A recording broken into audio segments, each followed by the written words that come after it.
Professor Santosh Nandan, welcome to my channel. Today we will discuss International Monetary Fund.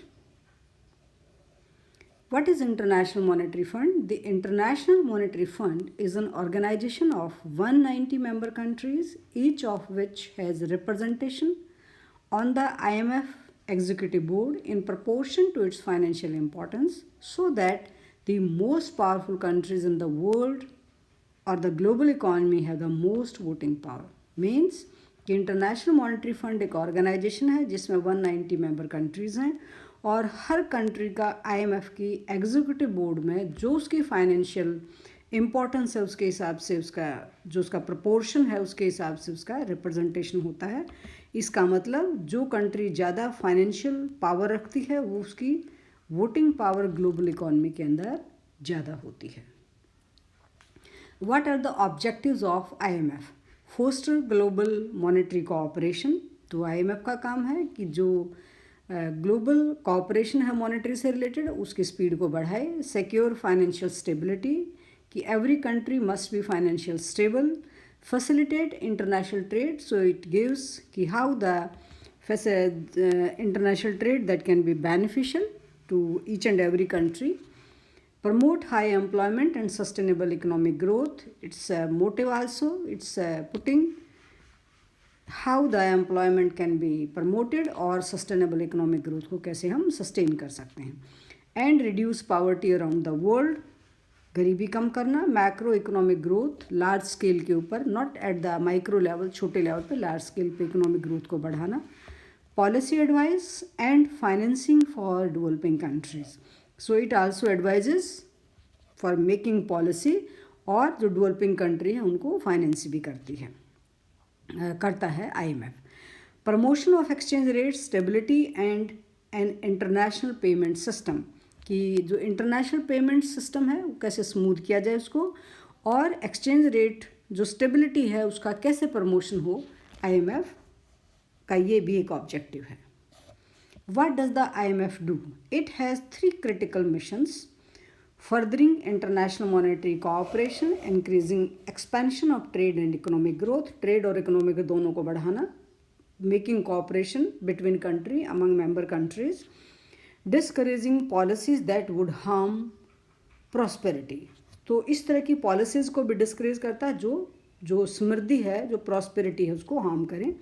To fulfill these missions, IMF member countries work collaboratively with each other and with other international bodies. तो इन objective को पूरा करने के लिए जो IMF है वो क्या करते हैं, अपनी मेंबर कंट्रीज़ के अंदर भी कोलैबोरेट करते हैं और जो अदर इंटरनेशनल बॉडी हैं उनके साथ भी कोलैबोरेटिव सिचुएशन में काम करते हैं. What is the history of IMF? कैसे बना IMF? The IMF, also known as the fund, was conceived at a UN conference in Bretton Woods, New Hampshire, United States in July 1944 में. 44 में इसका इजाद हुआ है IMF. The 44 countries at the conference sought to build a framework for economic cooperation to avoid a repetition of the competitive devaluation that had contributed to the great depression of 1930s. कई बार क्या है कि other जो countries हैं competitive एक दूसरे का होने के लिए अपनी कंट्री को अपनी करेंसी को डी वैल्यू करती रहती हैं, जिसमें 93s के अंदर जो सबसे बड़ा जो है डिप्रेशन मंदी आई थी, तो उसको भी बचाने के लिए किस तरह की सिचुएशन दोबारा ना हो, that's why the IMF was setup. Countries were not eligible for membership in the International Bank for Reconstruction and Development unless they were members of IMF. तो IBRD के जब तक वो मेंबर नहीं थे तो तब तक वो जब तक वो जो IBRD है उसके मेंबरशिप बनने के लिए एलिजिबल नहीं थे तब तक वो IMF के मेंबर ना बने. तो इस वजह से भी IMF की जो है that was setup. IMF, as per Bretton Woods Agreement to increase international finance cooperation, introduced a system of convertible currencies at fixed exchange rates and replaces gold with the US dollar gold at $35 per ounce for official reserves. Bretton Woods की जो detail video है you can see on my channel Professor Santosh Nandan. So full material is available there. After the Bretton Woods system of fixed exchange rate collapsed in 1971, the IMF has promoted the system of floating exchange rate.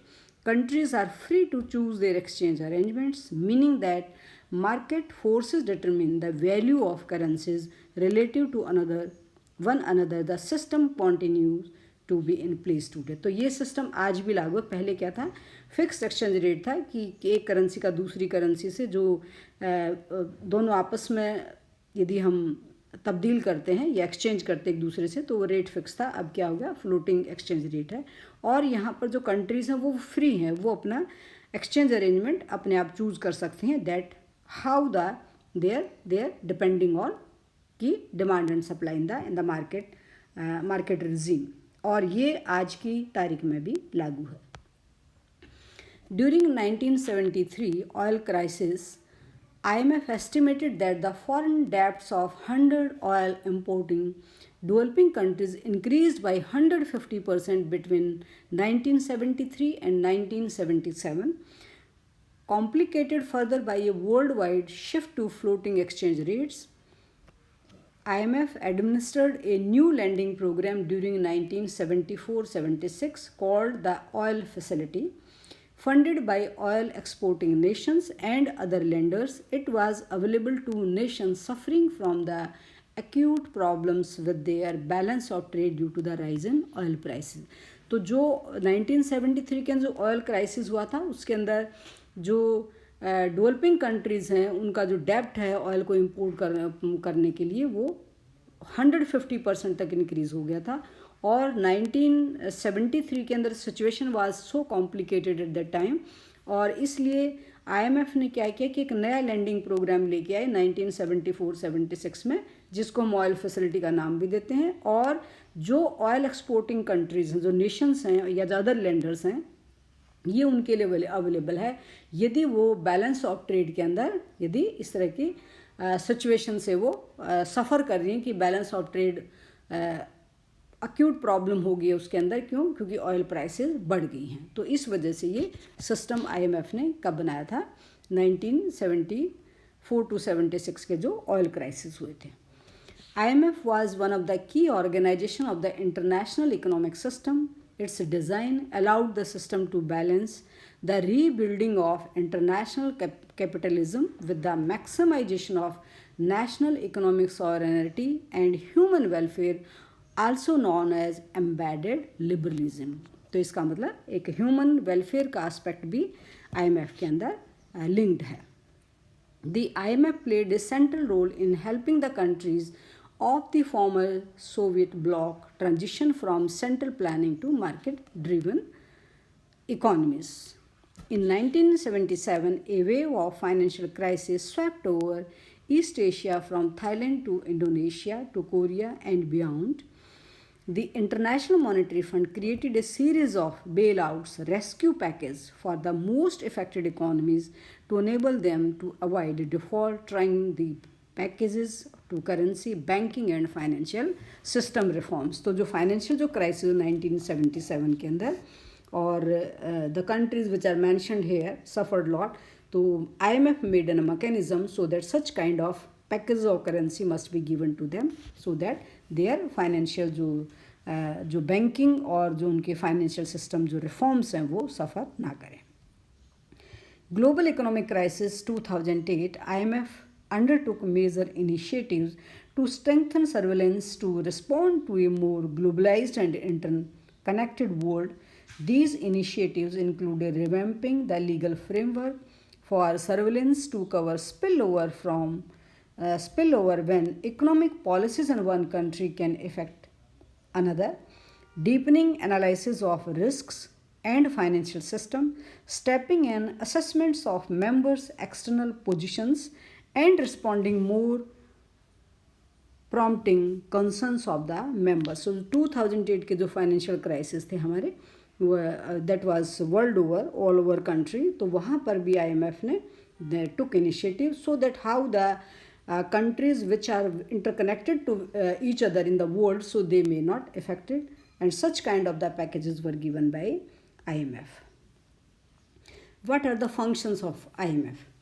provides financial assistance, biggest function, to provide financial assistance to member countries with balance of payments problems. The IMF lends money to replenish international reserves, stabilize currencies, and strengthen conditions for economic growth. Countries must embark on structural adjustment policies monitored by IMF.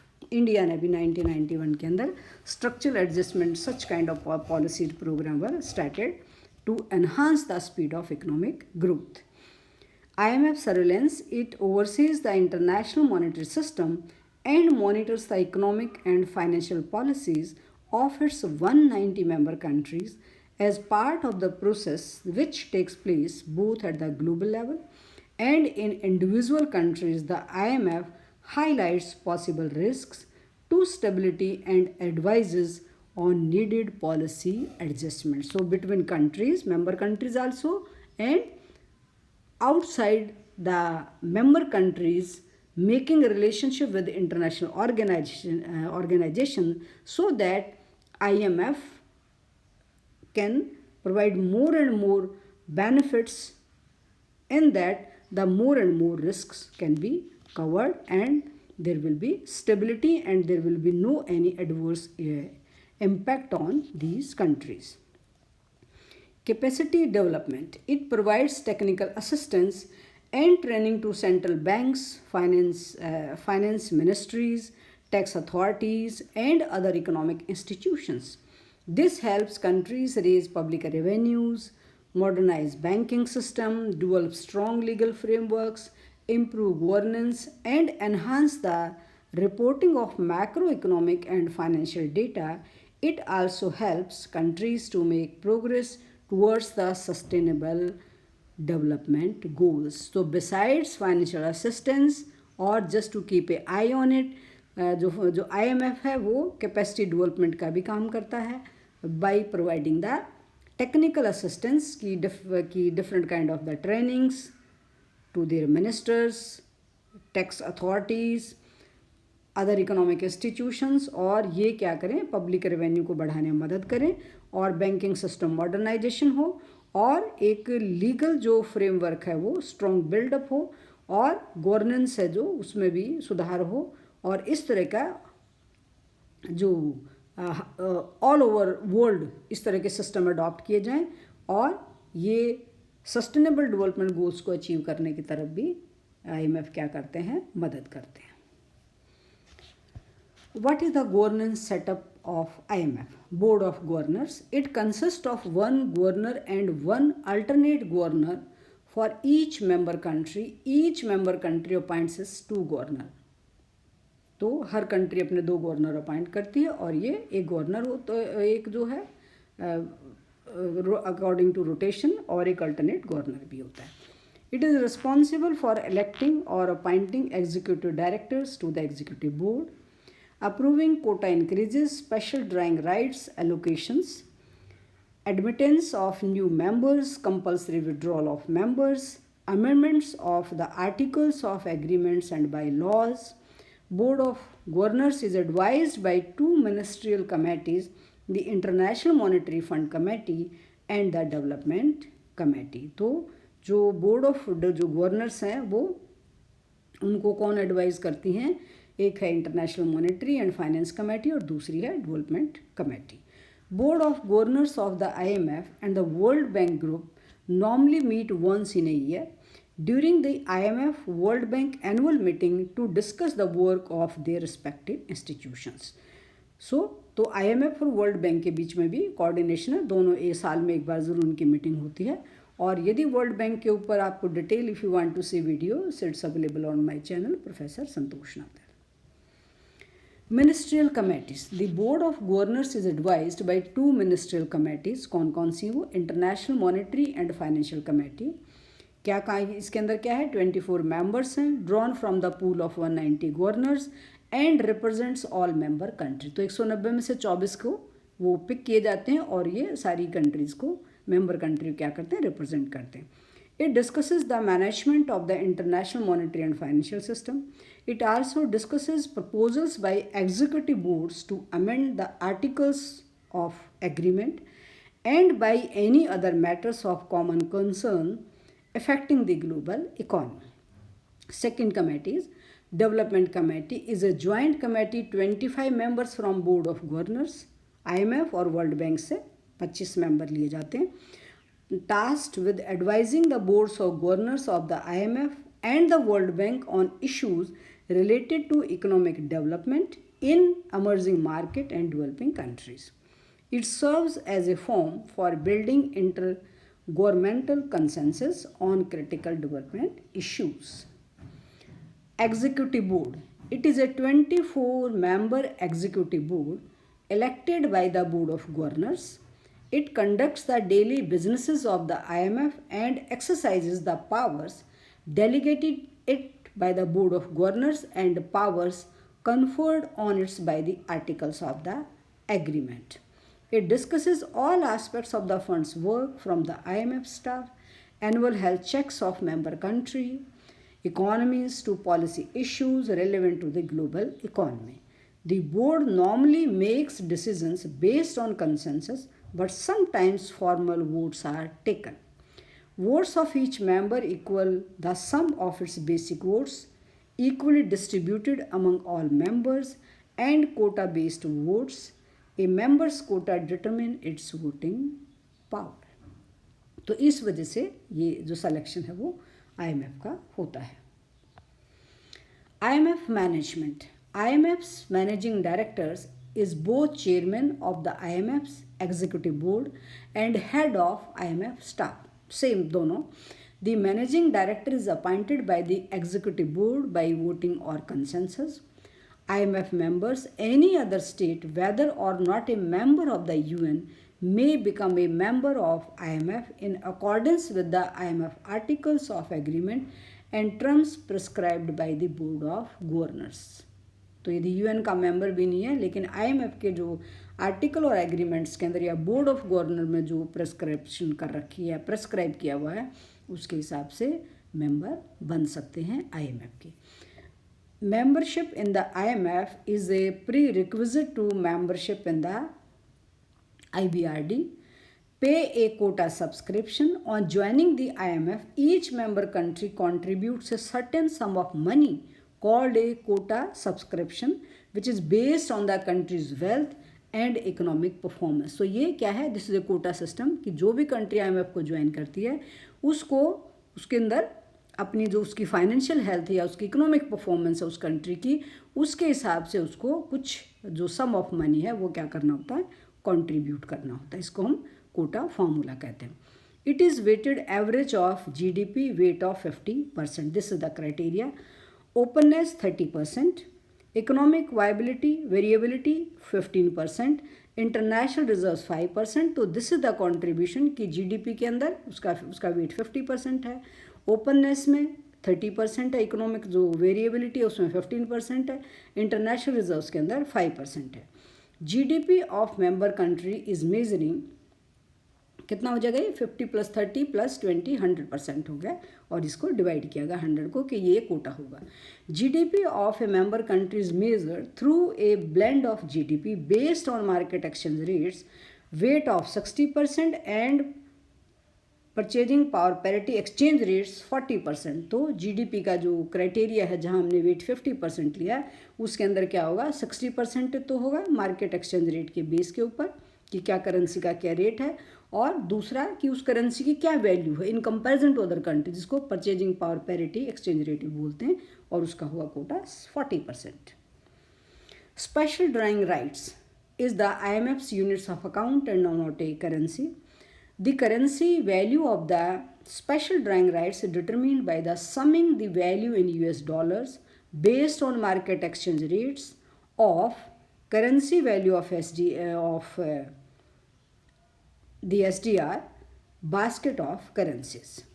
SDR basket of currency includes the US dollar, euro, Japanese yen, pound sterling and the Chinese renminbi included in 2016. तो SDR की basket के अंदर 4 country हैं जिसके अंदर US का dollar है, euro हो गया, एक जापानीज हो गया, पाउंड स्टर्लिन हो गया और चाइनीज़ का जो 2016 में. तो तो इन कंट्रीज़ की जो करेंसी है वो that is included in SDR. The SDR currency value is calculated daily except on IMF holidays on whenever the IMF is closed for business and the valuation basket is reviewed and adjusted every 5 years. तो currency का जो valuation है वो day to day basis पे होता है, उस दिन नहीं एक्सेप्ट जब दिन उसकी IMF की हॉलीडे हो, छुट्टी हो, या फिर कोई IMF क्लोज है किसकी वजह से, बिजनेस की वजह से. Quotas are denominated expressed in SDRs. SDR represent a claim to currency held by IMF member countries for which they may be exchanged. Members' voting power is related directly to their quota, the amount of money they contribute to the institution. इसका मतलब हमने शुरू में ही कहा था कि जो सबके जो हाईएस्ट हायर या जो डोमिनेट करती कंट्री वो वही कंट्री करती हैं जिनकी जो मनी का जो contribution, amount of money contribution उस कोटा के अंदर ज़्यादा है, तो वो ज़्यादा पावरफुल कंट्री रहती हैं ग्लोबल वर्ल्ड के अंदर. IMF allows each member country to choose its own method of determining the exchange value of its money. The only requirements are that the member no longer base the value of its currency on gold, which has proved to be too inflexible, and inform other members about precisely how it determining the currency's value. So thank you very much for listening. Please like and share this video and subscribe my channel, Professor Santosh Nandal. Thank you very much.